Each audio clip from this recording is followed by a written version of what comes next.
Hi friends, देखिए दोस्तों, हम आज एक न्यू सेशन समान हिंदी स्टार्ट किए हुए हैं दोस्तों। और ये समान हिंदी का फ्रेंड्स, ये फर्स्ट चैप्टर हम लोग का कंप्लीट हो चुका है फ्रेंड्स। और आज जो दोस्तों हम लोग करने वाले फ्रेंड्स, और ये देखिए फ्रेंड्स, पहला जो था हिंदी भाषा परिचय, ये हमारा कंप्लीट हो चुका है दोस्तों। और सेकेंड चैप्टर जो दोस्तों हम लोग का होने वाला है फ्रेंड्स, वो है दोस्तों भाषा एवं लिपि।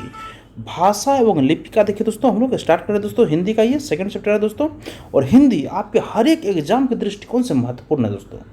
अगर आप अभी आगामी जो परीक्षा बिहार में होने वाली फ्रेंड्स, शिक्षक भर्ती 4.0 या 5.0 जो होगी दोस्तों, उसमें आपका 21 मार्क का हिंदी का पेपर पूछा जाता है दोस्तों, जो कि आपको क्वालिफाई करना बहुत ही महत्वपूर्ण दोस्तों। अगर आप क्वालिफाई नहीं करते दोस्तों, तो आपकी कॉपी जांच नहीं की जाएगी दोस्तों। इसीलिए आपके लिए हिंदी बहुत ही अनिवार्य है दोस्तों, आपको हिंदी जानना जरूरी है। तो देखिए दोस्तों, पहला चैप्टर हम लोग का कंप्लीट हो चुका था। और सेकेंड चैप्टर हम लोग का आज होने वाला फ्रेंड्स, वो है दोस्तों हमारा भाषा एवं लिपि। और देखिए दोस्तों, यह पेपर आपके सीटेट के एग्जाम के लिए भी महत्वपूर्ण है दोस्तों। तो सेकंड चैप्टर हम लोग का दोस्तों भाषा एवं लिपि। देखिए भाषा एवं लिपि दोस्तों, इसका देखिए फ्रेंड्स, सबसे पहले इसका थ्योरी देखिए दोस्तों। थ्योरी जैसे ही कंप्लीट होगा, उसके बाद जस्ट हम लोग क्वेश्चन करेंगे दोस्तों। इस चैप्टर से जितने सारे क्वेश्चन बने हुए अभी तक में, देखिए दोस्तों, भाषा की परिभाषा, जिस साधन के द्वारा मनुष्य अपने भावों और विचारों को लिखकर या बोलकर प्रकट करता है, उसे भाषा कहते हैं फ्रेंड्स। और भाषा ध्वनि प्रतीकों की ऐसी व्यवस्था है जिसके माध्यम से किसी समाज के सदस्य परस्पर भावों और विचारों का बोलकर या लिखकर आदान प्रदान या संप्रेषण करते हैं दोस्तों। भाषा भावों या विचारों की अभिव्यक्ति का प्रमुख साधन है दोस्तों। अब नेक्स्ट देखिए फ्रेंड्स, भाषा के रूप। देखिए फ्रेंड्स, भाषा के दो रूप होते हैं दोस्तों। एक हो गया दोस्तों मौखिक, और दूसरा हो गया लिखित भाषा दोस्तों। मौखिक भाषा में देखिए फ्रेंड्स, मौखिक भाषा में आपको हो गया फ्रेंड्स, मौखिक भाषा भाषा का बोलचाल का रूप है। इस भाषा की आधारभूत इकाई ध्वनि है दोस्तों। और इस भाषा का प्रयोग प्रायः तभी किया जाता है जब श्रोता वक्ता के सामने होता है, तभी दोस्तों हम लोग मौखिक भाषा का प्रयोग करते हैं। सेकंड दोस्तों लिखित भाषा। लिखित भाषा देखिए दोस्तों, भाषा का लिखित रूप लिखित भाषा कहलाती है। और इस भाषा की आधारभूत इकाई वर्ण है दोस्तों। और यह भाषा का अस्थायी रूप है जिसमें हम अपने भावों विचारों को अपनी आने वाली पीढ़ियों के लिए सुरक्षित रख सकते हैं दोस्तों। और देखिए फ्रेंड्स, अब नेक्स्ट है दोस्तों बोली एवं उपभाषा। बोली एवं उपभाषा देखिए दोस्तों, बोली उपभाषा में दोस्तों बोली जिस किसी छोटे तथा विकसित क्षेत्र में स्थानीय व्यवहार में प्रयुक्त होने वाली भाषा का अल्प विकसित रूप बोली कहलाता है दोस्तों। बोली वही होती है दोस्तों जो कि अल्प विकसित होती है फ्रेंड्स। और बोली में साहित्य रचना नहीं होती दोस्तों, क्योंकि बोली अल्प विकसित है दोस्तों, उसमें साहित्य रचना हम लोग नहीं कर सकते हैं दोस्तों। और उपभाषा देखिए दोस्तों, अगर किसी बोली में साहित्य रचना होने लगती है, अगर किसी बोली में साहित्य रचना अगर होने लगती है और क्षेत्र का विस्तार हो जाता है फ्रेंड्स, तो वह बोली न रहकर दोस्तों उपभाषा बन जाती है फ्रेंड्स। अगर साहित्य की रचना अगर उस बोली में होने लगी दोस्तों, तो याद रखिएगा कि क्षेत्र का विस्तार हो जाता है, तो वह बोली न रहकर दोस्तों वह उपभाषा बन जाती है फ्रेंड्स। और हिंदी के अंतर्गत 5 उपभाषाएं एवं 18 बोलियां आती हैं दोस्तों। और इसका विवरण निम्नवत है दोस्तों, आप लोग देख सकते हैं। पहला देखिए फ्रेंड्स उपभाषा। उपभाषा देखिए फ्रेंड्स, सबसे पहले देखिए पश्चिमी हिंदी का भाषा दोस्तों। पश्चिमी हिंदी ये उपभाषा हो गया दोस्तों। और इसका बोली देखिए फ्रेंड्स, ब्रज भाषा हो गया, कन्नौजी हो गया, बुंदेली हो गया, बांगड़ू हो गया, खड़ी बोली हो गया दोस्तों। ये सब क्या है दोस्तों, इसकी बोली है दोस्तों। और ये मुख्य क्षेत्र जो दोस्तों बोला जाता है फ्रेंड्स, ये हरियाणा में बोला जाता है और उत्तर प्रदेश में ये बोला जाता है फ्रेंड्स। नेक्स्ट है पूर्वी हिंदी। पूर्वी हिंदी देखिए दोस्तों, ये अवधी हो गया फ्रेंड्स। पूर्वी हिंदी जो है फ्रेंड्स, अवधी, बघेली और छत्तीसगढ़ी। अवधी, बघेली, छत्तीसगढ़ी, ये दोस्तों उपभाषा की ये बोलियां 3 बोलियां हैं दोस्तों। और ये फ्रेंड्स, ये मध्य प्रदेश, छत्तीसगढ़, उत्तर प्रदेश में दोस्तों ये मुख्य क्षेत्र इसका बोलने का। और थर्ड है दोस्तों बिहारी हिंदी दोस्तों। बिहारी हिंदी में देखिए दोस्तों, हम लोग का मैथिली एक बोली है, एक मगही है, एक भोजपुरी है दोस्तों। ये तीनों के फ्रेंड्स, और ये तीनों का मुख्य क्षेत्र बिहार उत्तर प्रदेश में हम लोग इसका प्रयोग करते हैं दोस्तों। अगला देखिए दोस्तों राजस्थानी। राजस्थान हिंदी जो है दोस्तों, ये इसमें दोस्तों ये इसकी बोली है फ्रेंड्स, मेवाती बोली जाती है, मालवी, मारवाड़ी और जयपुरी, ये दोस्तों बोली जाती है फ्रेंड्स चारों। और ये दोस्तों इसका क्षेत्र दोस्तों राजस्थान में ही ये बोला जाता है फ्रेंड्स। और पहाड़ी हिंदी देखिए दोस्तों, हिंदी का 5 प्रकार हो गया दोस्तों, 4 देख चुके हैं हम लोग। 5वां जो ये है ये दोस्तों, ये है दोस्तों पहाड़ी हिंदी। और पहाड़ी हिंदी दोस्तों ये गढ़वाली, कुमायूनी और नेपाली, ये दोस्तों ये बोलियाँ उसकी। और ये हिमाचल प्रदेश और उत्तरांचल, ये दोनों जगह बोली जाती है दोस्तों। अब नेक्स्ट देखिए फ्रेंड्स खड़ी बोली। खड़ी बोली देखिए फ्रेंड्स, खड़ी बोली में जिस रूप में आज हिंदी बोली और समझी जाती है, जिस रूप में आज हिंदी बोली और समझी जाती है, वह खड़ी बोली का साहित्यिक भाषा रूप है दोस्तों, और जिसका विकास मुख्यतः 19वीं शताब्दी में हुआ और खड़ी बोली का प्राचीन रूप 10वीं शताब्दी में मिलता है। लेकिन 14वीं शताब्दी के प्रारंभ में अमीर खुसरो द्वारा पहली बार खड़ी बोली हिंदी में पहेलियाँ व मुकरियाँ रची गई दोस्तों। और मध्यकाल तक खड़ी बोली मुख्यतः बोलचाल की भाषा ही नहीं, मध्यकाल तक खड़ी बोली मुख्यतः बोलचाल की भाषा ही नहीं, साहित्यिक भाषा के रूप में नहीं। इसका अर्थ यह था कि उस युग में ब्रज भाषा आपके काव्य की भाषाएं थी दोस्तों। ये याद रखिएगा फ्रेंड्स, ये खड़ी बोली जो है, जिस रूप में आज हिंदी बोली और समझी जाती है, वह खड़ी बोली का साहित्यिक भाषा रूप है दोस्तों, जिसका विकास मुख्यतः 19वीं शताब्दी में ही हुई थी दोस्तों। आगे देखिए दोस्तों, आप नेक्स्ट है दोस्तों मानक भाषा। मानक भाषा देखिए दोस्तों किसे कहते हैं फ्रेंड्स, शिष्ट और सुशिक्षित, शिष्ट और सुशिक्षित लोगों द्वारा निश्चित प्रयुक्त तथा व्याकरण सम्मत भाषा रूप ही मानक भाषा कहलाती है दोस्तों। शिष्ट और सुशिक्षित लोगों द्वारा निश्चित प्रयुक्त तथा व्याकरण सम्मत भाषा रूप ही मानक भाषा कहलाती है फ्रेंड्स। और ये हो गया दोस्तों संविधान की 8वीं अनुसूची, संविधान की नेक्स्ट है दोस्तों संविधान की 8वीं अनुसूची। इसका देखिए फ्रेंड्स, भाषा का संबंध संविधान की 8वीं अनुसूची से है, भाषा का संबंध संविधान की 8वीं अनुसूची से है दोस्तों।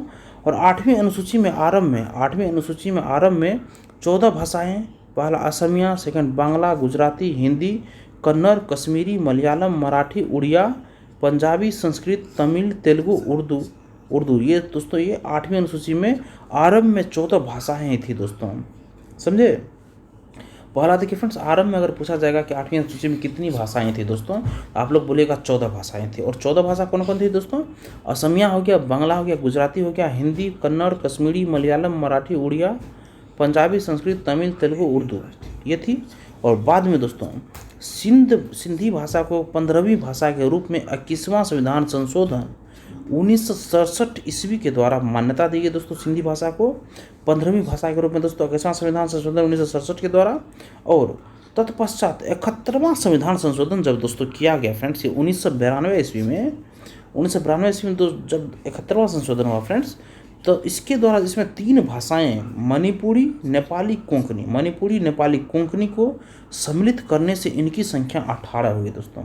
15 दिन 18 हुई दोस्तों। अब देखिए दोस्तों, तदुपरांत 92वां संशोधन 2003 द्वारा दोस्तों, 92वें संविधान संशोधन 2003 द्वारा इसमें 4 अन्य भाषाएं जोड़ी गई दोस्तों। देखिए फ्रेंड्स, सबसे पहले सिंधी को 21वां संविधान संशोधन 1967 द्वारा जोड़ा गया, याद रखिएगा। फिर उसके बाद दोस्तों फिर क्या 19वां संशोधन 21वां संशोधन 1967 द्वारा सिंधी को।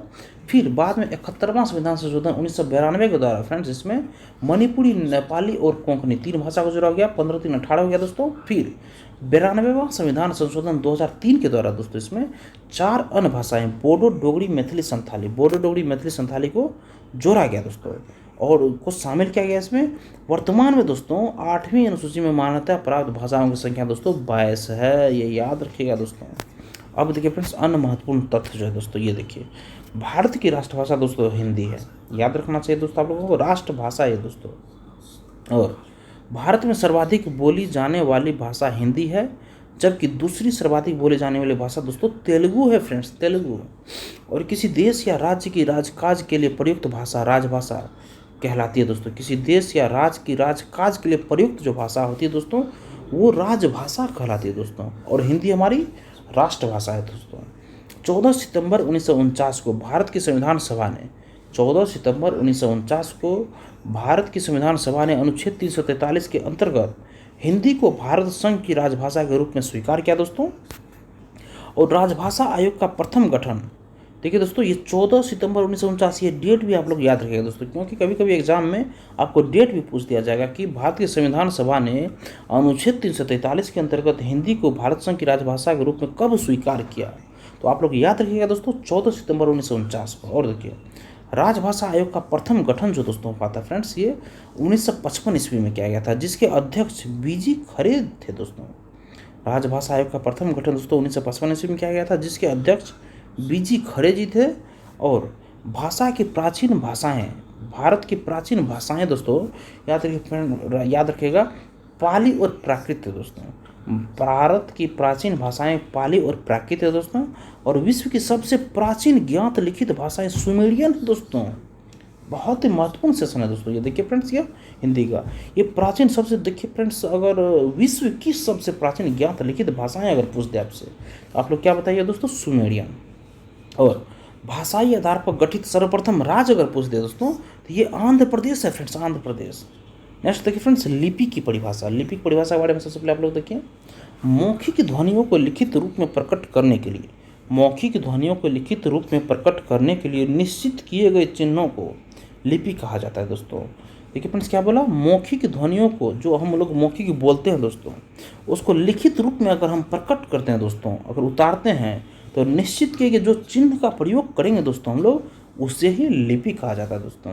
अर्थात किसी भाषा को लिखने का ढंग लिपि है, किसी भाषा को लिखने का ढंग ही लिपि है दोस्तों। प्रायः हर भाषा की अपनी लिपि होती है दोस्तों। जैसे देखिए, आप लोग एग्जाम्पल हम आप लोग को दे रहे हैं फ्रेंड्स। देखिए हिंदी, हिंदी क्या है दोस्तों? देवनागरी लिपि में लिखी जाती है दोस्तों। हिंदी हमेशा याद रखिएगा दोस्तों, देवनागरी लिपि में ही हम लोग लिखते हैं। उसके बाद है दोस्तों पंजाबी। पंजाबी दोस्तों गुरुमुखी लिपि में लिखी जाती है दोस्तों, ये भी आप लोग को याद रहनी चाहिए। नेक्स्ट है दोस्तों अंग्रेजी। अंग्रेजी दोस्तों रोमन लिपि में लिखी जाती है दोस्तों, ये बहुत महत्वपूर्ण है दोस्तों। अधिकतर हम लोग देखिए फ्रेंड्स अंग्रेजी का ही प्रयोग करते हैं। अंग्रेजी जहाँ जहाँ लिखते हैं दोस्तों, याद रखिए आप लोग, रोमन लिपि में हम लोग उसे लिखते हैं। नेक्स्ट है दोस्तों उर्दू। उर्दू देखिए फ्रेंड्स फारसी लिपि में लिखी जाती है दोस्तों, ये आप लोग याद रखिएगा फ्रेंड्स। उर्दू जो है ये फारसी लिपि में लिखी जाती है दोस्तों, बहुत ही महत्वपूर्ण है। और बंगला दोस्तों बंगला लिपि में ही लिखी जाती है दोस्तों। और अरबी जो है दोस्तों, अरबी लिपि में लिखी जाती है दोस्तों, इसकी खुद की लिपि होती है दोस्तों। आगे देखिए फ्रेंड्स फारसी लिपि। फारसी लिपि जो है दोस्तों उर्दू, ये लिपि दाहिने से दोस्तों राइट टू लेफ्ट, दाएं से बाएं की ओर लिखी जाती है दोस्तों। और देवनागरी और रोमन लिपि बाएं से दाएं, लेफ्ट टू राइट लिखी जाती है दोस्तों, याद रखिएगा दोस्तों। और हिंदी के अलावा संस्कृत हो गया, मराठी हो गया, नेपाली हो गया, भाषाएं भी देवनागरी लिपि में ही लिखी जाती है दोस्तों। हिंदी, संस्कृत, मराठी, नेपाली वगैरह दोस्तों भाषा जितनी सारी हैं, वो हिंदी के साथ साथ सब सारी भाषाएं दोस्तों देवनागरी लिपि में लिखी जाती है फ्रेंड्स।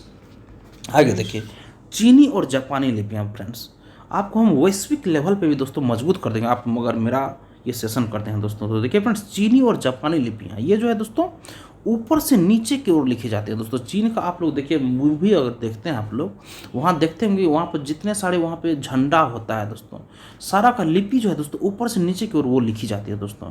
और भाषा की सभी लिपियाँ, भाषा की सभी लिपियाँ, जितने सारे लिपियाँ हैं दोस्तों, सब लिपियाँ क्या है दोस्तों? ये ब्राह्मणी लिपि से ही निकली है दोस्तों। और ब्राह्मणी लिपि का प्रयोग वैदिक आर्यों ने शुरू किया था दोस्तों। ये उस समय की बात है दोस्तों, जब ये लिपि ही नहीं आए थे, तो सबसे पहले इसका जो शुरुआत हुआ था फ्रेंड्स, वैदिक आर्यों ने शुरू किया था फ्रेंड्स। अब देखिए दोस्तों हमारा क्वेश्चन तो यहीं पे खत्म हो चुका दोस्तों। अब देखिए थ्योरी तो कंप्लीट हो चुका फ्रेंड्स। अब इस थ्योरी बेस्ड पे जितने सारे क्वेश्चन इस चैप्टर से बने हैं दोस्तों, हम आप लोगों को दोस्तों सारा का सारा दोस्तों क्वेश्चन अब करवाने वाले फ्रेंड्स। तो देखिए दोस्तों हमारा पहला क्वेश्चन जो है फ्रेंड्स, पहला क्वेश्चन है कि ये दोस्तों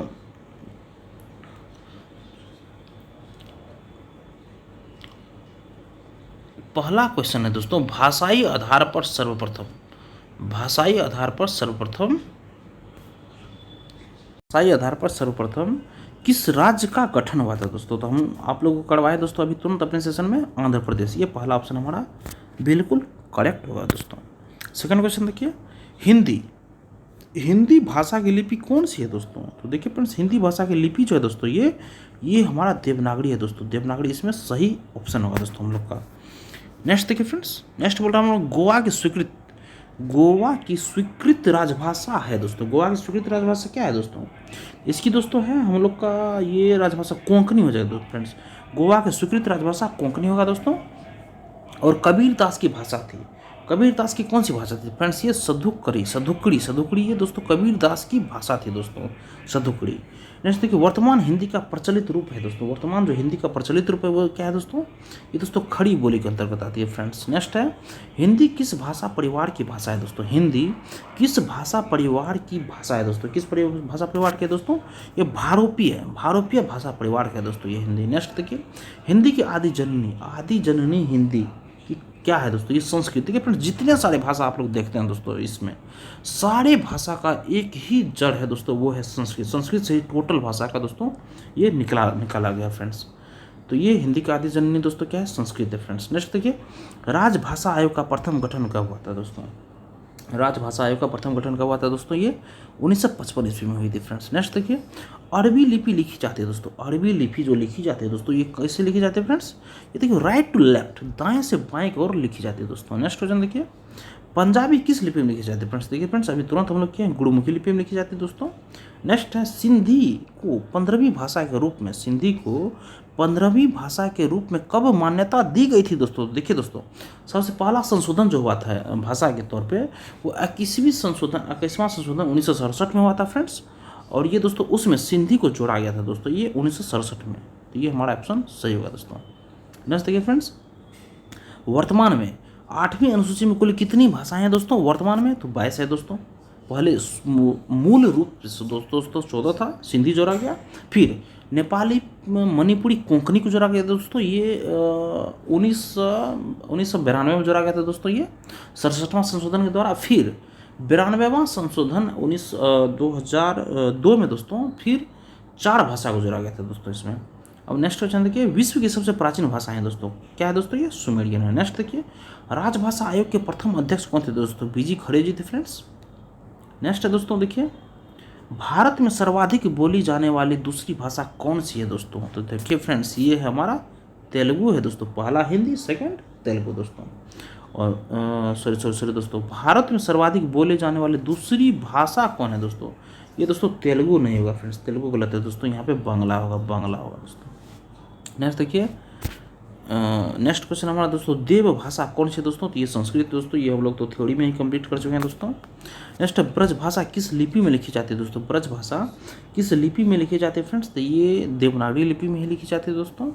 नेक्स्ट, सर्वप्रथम भाषा का प्रयोग किस रूप में हुआ है दोस्तों? सर्वप्रथम भाषा का प्रयोग जो हुआ है दोस्तों, वो किस रूप में हुआ है दोस्तों?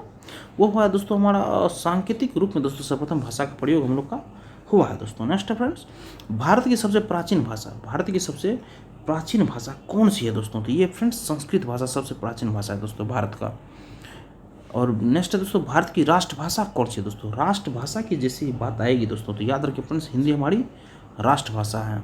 नेक्स्ट देखिए, भाषा के लिखने का ढंग है, भाषा के लिखने का ढंग क्या है दोस्तों? ये लिपि कहलाती है दोस्तों।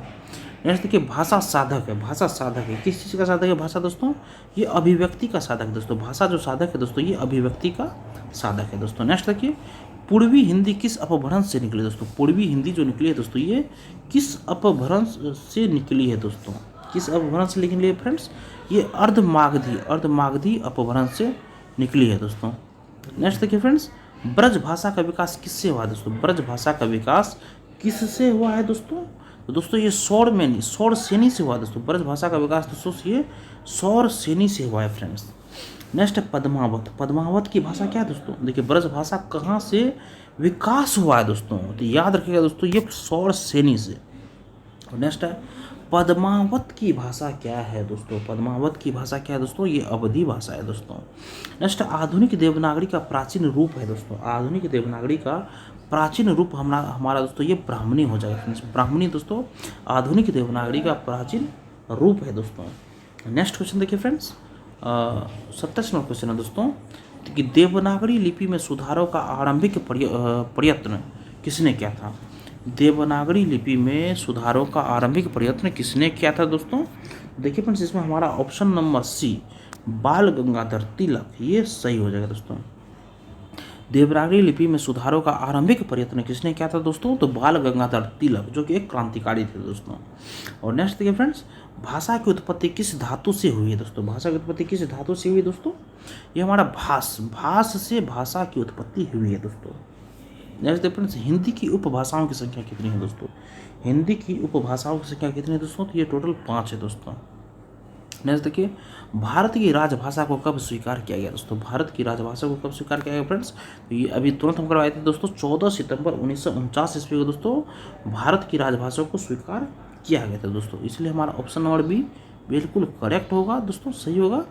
नेक्स्ट आइए, नेक्स्ट क्वेश्चन हम लोग का 31 नंबर में है दोस्तों कि संघ की भाषा हिंदी और लिपि देवनागरी होगी, यह संविधान के किस अनुच्छेद में कहा गया है फ्रेंड्स? तो देखिए दोस्तों, यह अनुच्छेद 343 में इसे कहा गया दोस्तों। ऑप्शन नंबर फर्स्ट बिल्कुल करेक्ट होगा दोस्तों। नेक्स्ट देखिए, हिंदी भाषा के बोलियों की मूल संख्या, हिंदी भाषा के बोलियों की मूल संख्या कितनी है फ्रेंड्स? तो देखिए दोस्तों, इसकी मूल संख्या होगी दोस्तों टोटल 18 होगी दोस्तों, 18। हिंदी भाषा के बोलियों की मूल संख्या दोस्तों कितनी है दोस्तों? तो 18 है फ्रेंड्स। नेक्स्ट है दोस्तों, मालवी, मालवी हिंदी की किस, देखिए फ्रेंड्स, मालवी हिंदी की किस उपभाषा के अंतर्गत आती है दोस्तों? मालवी की हिंदी के किस उपभाषा के अंतर्गत आती है दोस्तों? ये दोस्तों पूर्वी हिंदी, ये मालवी जो है ना दोस्तों, मालवी हिंदी की किस उपभाषा के अंतर्गत आती है दोस्तों? तो पूर्वी हिंदी के उपभाषा के अंतर्गत आती है दोस्तों। नेक्स्ट क्वेश्चन देखिए दोस्तों, छत्तीसगढ़ी, छत्तीसगढ़ी बोली किस हिंदी के अंतर्गत आती है दोस्तों? छत्तीसगढ़ी बोली किस हिंदी के अंतर्गत आती है दोस्तों? तो ये दोस्तों हमारा पूर्वी हिंदी के अंतर्गत ही आती है दोस्तों। नेक्स्ट है, नेपाली भाषा किस लिपि में लिखी जाती है दोस्तों? तो देखिए दोस्तों, हम अभी बताए थे देवनागरी लिपि में नेपाली भाषा लिखी जाती है फ्रेंड्स। ये हमारा ऑप्शन सही है दोस्तों। नेक्स्ट देखिए फ्रेंड्स, राष्ट्रभाषा, राष्ट्रभाषा निम्नलिखित में से कौन सी है दोस्तों? राष्ट्रभाषा निम्नलिखित में से कौन सी है दोस्तों? देखिए दोस्तों, इसमें ऑप्शन सी सही होगा इसका, बहुसंख्यक देशवासियों द्वारा प्रयोग की जाने वाली भाषा को ही हम लोग राष्ट्रभाषा कहते हैं दोस्तों। नेक्स्ट है दोस्तों, खड़ी बोली किस हिंदी क्षेत्र के अंतर्गत आती है दोस्तों? खड़ी बोली किस हिंदी क्षेत्र के अंतर्गत आती है दोस्तों? तो ये पश्चिमी हिंदी क्षेत्र के अंतर्गत आती है दोस्तों। खड़ी बोली किस हिंदी क्षेत्र के अंतर्गत आती है दोस्तों? तो पश्चिमी हिंदी क्षेत्र के अंतर्गत ये खड़ी बोली आती है दोस्तों। नेक्स्ट देखिए फ्रेंड्स, हिंदी, हिंदी शब्द की व्युत्पत्ति किस शब्द से हुई है दोस्तों? हिंदी शब्द की व्युत्पत्ति किस शब्द से हुई है दोस्तों? किस शब्द से हुई है फ्रेंड्स? तो देखिए दोस्तों, इसमें हमारा ऑप्शन हो जाएगा दोस्तों सिंधु, सिंधु से हुई दोस्तों। हिंदी शब्द की उत्पत्ति सिंधु, सिंधु शब्द से हुई है दोस्तों। नेक्स्ट देखिए फ्रेंड्स, संविधान में हिंदी को कौन सा दर्जा दिया गया दोस्तों? संविधान में हिंदी को कौन सा दर्जा है दोस्तों? तो ये राजभाषा का दर्जा इसे दिया गया दोस्तों। नेक्स्ट देखिए फ्रेंड्स, देवनागरी लिपि किस प्रकार की लिपि है दोस्तों? देवनागरी लिपि किस प्रकार की लिपि है दोस्तों? तो ये दोस्तों अक्षरात्मक लिपि है दोस्तों, अक्षरात्मक लिपि है फ्रेंड्स। नेक्स्ट देखिए, किस राष्ट्र की भाषा, किस राज्य की राजभाषा अंग्रेजी है दोस्तों? किस राज्य की राजभाषा अंग्रेजी है फ्रेंड्स? नागालैंड और मिजोरम याद रखिएगा दोस्तों। नागालैंड और मिजोरम ये पूर्वोत्तर क्षेत्र का दोस्तों है। 7 सिस्टर स्टेट का दोस्तों 2 राज्य ऐसा है जिसमें कि मतलब आपकी राजभाषा, राज्य की भाषा, राजभाषा दोस्तों अंग्रेजी है दोस्तों। नेक्स्ट देखिए फ्रेंड्स, 42 नंबर में, देवनागरी को दक्षिण भारत में किस नाम से जाना जाता है दोस्तों? देवनागरी को दक्षिण भारत में किस नाम से जाना जाता है फ्रेंड्स? ये नंद नागरी, नंद नागरी के रूप में दोस्तों देवनागरी को दक्षिण भारत में हमें मतलब जाना जाता है दोस्तों। नेक्स्ट है फ्रेंड्स, कौन सी भाषा मानक भाषा नहीं मानी जाती है? कौन सी भाषा मानक भाषा नहीं मानी जाती है फ्रेंड्स? तो ये अवधी, अवधी एक ऐसी भाषा है दोस्तों जिसे कि मानक भाषा हम लोग नहीं मानते हैं दोस्तों। नेक्स्ट देखिए फ्रेंड्स, बोली के संदर्भ में कौन सा कथन गलत है दोस्तों? बोली के संदर्भ में कौन सा कथन गलत है दोस्तों?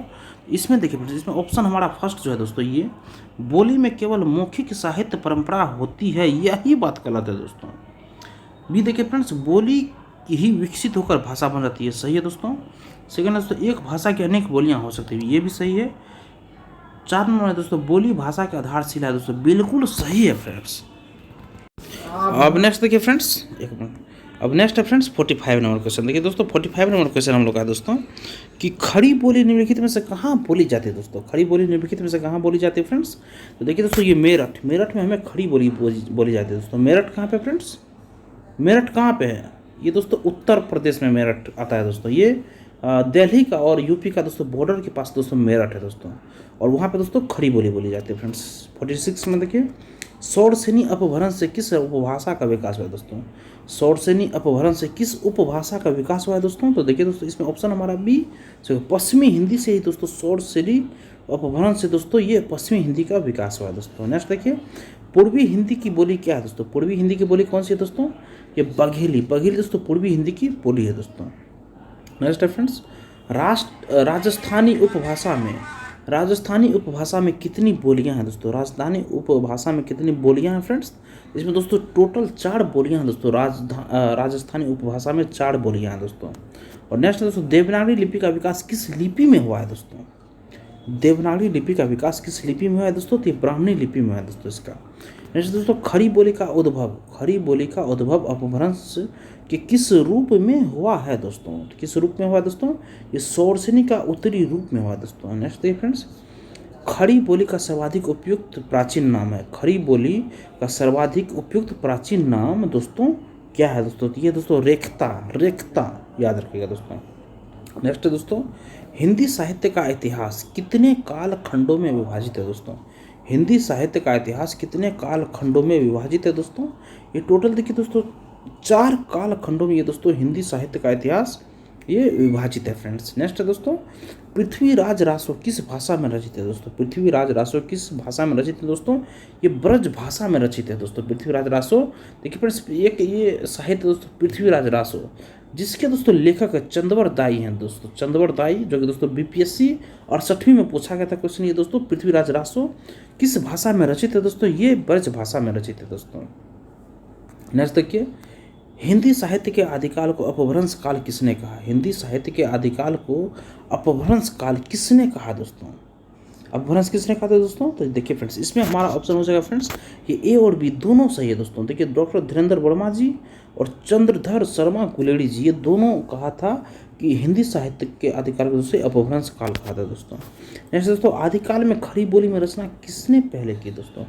आदिकाल में खड़ी बोली में रचना किसने सबसे पहले की थी दोस्तों, देखिए फ्रेंड्स ये सबसे पहले अमीर खुसरो ने क्या था दोस्तों, अमीर खुसरो ने सबसे पहले ये दोस्तों रचना की थी दोस्तों, अमीर खुसरो ने। नेक्स्ट फ्रेंड्स, शुक्ल जी ने हिंदी का प्रथम महाकवि किसको माना दोस्तों। शुक्ल जी ने हिंदी का प्रथम महाकवि किसको माना है फ्रेंड्स, देखिए दोस्तों ये सबसे पहले चंद्रवर दाई को दोस्तों महाकवि, प्रथम महाकवि माना है दोस्तों।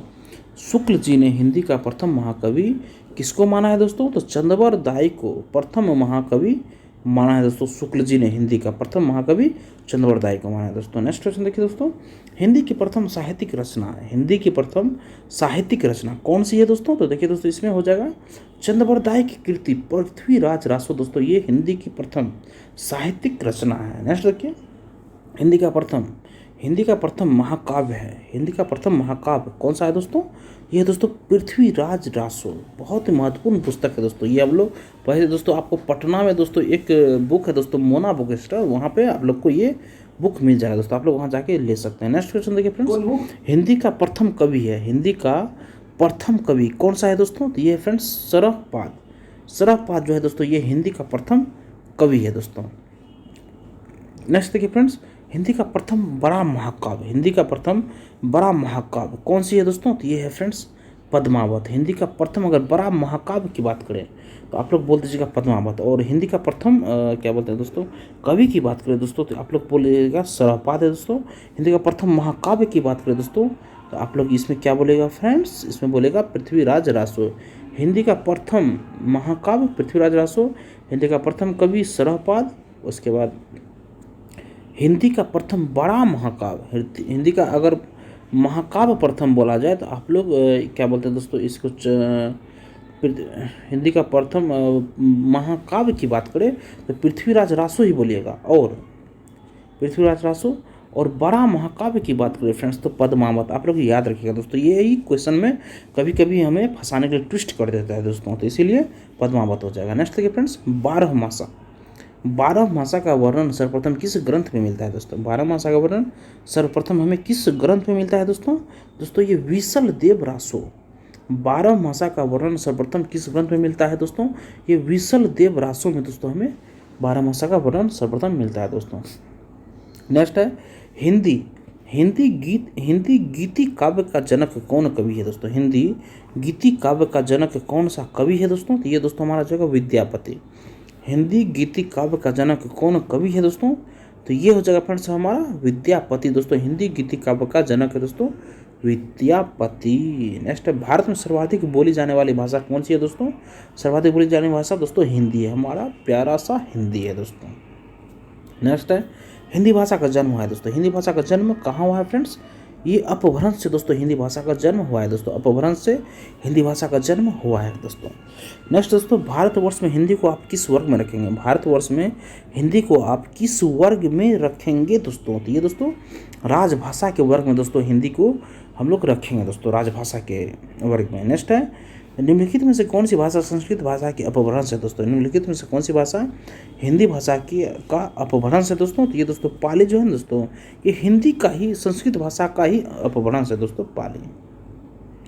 नेक्स्ट देखिए फ्रेंड्स, अधिकतर भारतीय भाषाओं का विकास किस लिपि में है दोस्तों? अधिकतर भारतीय भाषाओं का विकास किस लिपि में हुआ है दोस्तों? तो देखिए दोस्तों, ये जो हुआ है दोस्तों, ये ब्राह्मणी लिपि में है दोस्तों। अधिकतर भारतीय भाषाओं का प्रयोग ब्राह्मणी लिपि में हुआ है दोस्तों। नेक्स्ट देखिए फ्रेंड्स, नेक्स्ट, भारतीय संविधान में किन अनुच्छेदों में राजभाषा संबंधी प्रावधानों का उल्लेख है दोस्तों?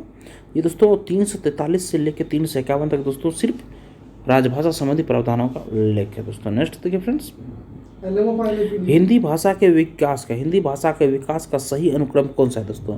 हिंदी भाषा के विकास का सही अनुक्रम कौन सा है दोस्तों? ये देखिए फ्रेंड्स, इसमें ऑप्शन हमारा ए सही हो जाएगा दोस्तों। ये पाली प्राकृत अपभ्रंश हिंदी दोस्तों, ये हिंदी भाषा के विकास का सही अनुक्रम है दोस्तों। हिंदी भाषा के विकास का सही अनुक्रम देखिए, सबसे पहले पाली भाषा हुआ, पाली से प्राकृत का दोस्तों ये हुआ, प्राकृत से अपभ्रंश भाषा हुआ, फिर लास्ट में जाके यहाँ पे हिंदी हम लोग का निकला है दोस्तों। नेक्स्ट देखिए फ्रेंड्स, संविधान के अनुच्छेद 351 में किस विषय का वर्णन है दोस्तों? संविधान के अनुच्छेद 351 में किस विषय का वर्णन है दोस्तों? तो देखिए दोस्तों, इसमें हमारा ऑप्शन नंबर डी सही दोस्तों, हिंदी के विकास के लिए निर्देश का इसमें वर्णन है दोस्तों। संविधान के अनुच्छेद 351 में किस विषय का वर्णन है दोस्तों? ये हिंदी के विकास के लिए निर्देश का वर्णन है दोस्तों। नेक्स्ट दोस्तों, ब्रज भाषा है। ब्रज भाषा क्या है दोस्तों? तो ब्रज भाषा दोस्तों, इसमें हमारा पश्चिमी हिंदी है दोस्तों। ब्रज भाषा जो है फ्रेंड्स, ये हमारा पश्चिमी हिंदी है दोस्तों। ब्रज भाषा क्या है दोस्तों? तो ये पश्चिमी हिंदी है दोस्तों, ब्रज भाषा। नेक्स्ट देखिए फ्रेंड्स, मगही किस उपभाषा की बोली है दोस्तों? मगही किस उपभाषा की बोली है दोस्तों? तो ये बिहारी, मगही बिहारी भाषा की उपभाषा है दोस्तों, मगही। नेक्स्ट देखिए फ्रेंड्स, भाषा के आधार पर भारतीय राज्यों की पुनः संरचना की, भाषा के आधार पर भारतीय राज्यों की पुनः जो संरचना की गई दोस्तों, वो कब की गई थी फ्रेंड्स? देखिए दोस्तों, यह 1956 में की गई थी दोस्तों। और पहला भारतीय भाषा के तौर पे जो हुआ था दोस्तों, वह था हमारा आंध्र प्रदेश। नेक्स्ट देखिए फ्रेंड्स, किस तिथि को हिंदी को राजभाषा बनाने का निर्णय लिया दोस्तों? किस तिथि को हिंदी को राजभाषा बनाने का निर्णय लिया गया था दोस्तों? तो ये लिया गया था फ्रेंड्स 14 सितंबर 1949 को, आप लोग याद रखिएगा दोस्तों। नेक्स्ट देखिए फ्रेंड्स, 8वां विश्व हिंदी सम्मेलन 2007 ईस्वी का आयोजन स्थल था दोस्तों। 8वां विश्व हिंदी सम्मेलन 2007 ईस्वी का आयोजन स्थल कहाँ था दोस्तों? ये था हमारा फ्रेंड्स, देखिए दोस्तों, ये था न्यूयॉर्क में दोस्तों। 8वां वर्ष सम्मेलन का ये था दोस्तों, न्यूयॉर्क में था दोस्तों। नेक्स्ट है, मौखिक भाषा की आधारभूत इकाई क्या है दोस्तों? मौखिक भाषा की आधारभूत इकाई क्या है दोस्तों? ये शब्द है दोस्तों। मौखिक भाषा की आधारभूत इकाई दोस्तों शब्द है दोस्तों। नेक्स्ट फ्रेंड्स, लिखित भाषा की आधारभूत इकाई क्या है दोस्तों? लिखित भाषा की आधारभूत इकाई क्या है दोस्तों? तो ये वर्ण है दोस्तों। देखिए, मौखिक भाषा के अगर मौखिक भाषा की बात की जाए तो शब्द आप लोग बोलिएगा, और लिखित भाषा की आधारभूत इकाई की बात करें दोस्तों तो वर्ण आप लोग बोलिएगा दोस्तों। नेक्स्ट क्वेश्चन देखिए फ्रेंड्स, मानक हिंदी से क्या तात्पर्य है? मानक हिंदी से क्या तात्पर्य है दोस्तों? तो मानक हिंदी से दोस्तों हमारा साहित्यिक पुस्तकों की भाषा तात्पर्य दोस्तों। मानक हिंदी से क्या तात्पर्य है दोस्तों? तो देखिए फ्रेंड्स, साहित्यिक पुस्तकों की भाषा मानक हिंदी से तात्पर्य दोस्तों। साहित्य पुस्तकों की भाषा ये मानक हिंदी से तात्पर्य है दोस्तों। नेक्स्ट है फ्रेंड्स, किस पुस्तक में हिंदी का सर्वप्रथम उल्लेख हुआ है दोस्तों? किस पुस्तक में हिंदी का सर्वप्रथम उल्लेख हुआ है दोस्तों? तो ये अवेस्ता में दोस्तों सर्वप्रथम हिंदी का उल्लेख हुआ है दोस्तों। किस पुस्तक में बोल रहा है दोस्तों हिंदी का सर्वप्रथम उल्लेख हुआ है दोस्तों? अवेस्ता में सर्वप्रथम हिंदी का उल्लेख हुआ है दोस्तों। नेक्स्ट देखिए फ्रेंड्स, नेक्स्ट है दोस्तों, किस पुस्तक में हिंदी का सर्वप्रथम उल्लेख हुआ है दोस्तों? अवेस्ता में। अपभ्रंश का दूसरा नाम बताइए दोस्तों। अपभ्रंश का दूसरा नाम क्या होगा दोस्तों? अवहट होगा दोस्तों, अवहट। नेक्स्ट है, प्रथम विश्व हिंदी सम्मेलन नागपुर भारत में कब आयोजित किया गया था दोस्तों? प्रथम विश्व हिंदी सम्मेलन नागपुर भारत में कब आयोजित किया गया था दोस्तों? दोस्तों ये किया गया था 10 से 14 जनवरी 1975 को प्रथम विश्व हिंदी सम्मेलन नागपुर भारत में आयोजित किया गया था दोस्तों। नेक्स्ट है फ्रेंड्स, अपभ्रंश को पुरानी हिंदी किसने कहा दोस्तों? अपभ्रंश को पुरानी हिंदी किसने कहा दोस्तों? तो ये चंद्रधर शर्मा गुलेरिया ने कहा था दोस्तों। अपभ्रंश को पुरानी हिंदी किसने कहा था दोस्तों? अपभ्रंश को पुरानी हिंदी किसने कहा? चंद्रधर शर्मा गुलेरिया ने दोस्तों अपभ्रंश को पुरानी हिंदी कहा था दोस्तों। नेक्स्ट है भाषा की सबसे बड़ी इकाई क्या है दोस्तों? भाषा की सबसे बड़ी इकाई क्या है दोस्तों? ये है वाक। वाक दोस्तों भाषा की सबसे बड़ी इकाई है दोस्तों। नेक्स्ट है खड़ी बोली का दूसरा नाम क्या है दोस्तों? खड़ी बोली का दूसरा नाम क्या है दोस्तों? तो कौड़वी। खड़ी बोली का दूसरा नाम दोस्तों कौड़वी है दोस्तों। और ये हमारे सेशन का आखिरी क्वेश्चन है फ्रेंड्स, भाषा का प्राचीन रूप किस ग्रंथ में मिलता है दोस्तों? तो ये ऋग्वेद में मिलता है दोस्तों। भाषा का प्राचीन रूप दोस्तों कहाँ, भाषा का प्राचीन रूप की बात यहाँ पे हो रही है दोस्तों, किस ग्रंथ में मिलता है फ्रेंड्स? ये हमें ऋग्वेद में मिलता है दोस्तों। और इसी के साथ दोस्तों हमारा सेशन यहीं पे खत्म होता है दोस्तों। अगर सेशन आप लोगों को पसंद आया फ्रेंड्स तो सेशन को एक लाइक जरूर कर दीजिएगा और किसी एक ग्रुप में इस वीडियो को जरूर शेयर कर दीजिएगा दोस्तों। चैनल को सब्सक्राइब कर लीजिए दोस्तों और लेटेस्ट इन्फॉर्मेशन या नोटिफिकेशन पाने के लिए बेल आइकन के बटन को आप एक बार जरूर दबा लीजिएगा। धन्यवाद दोस्तों, आपका दिन शुभ हो।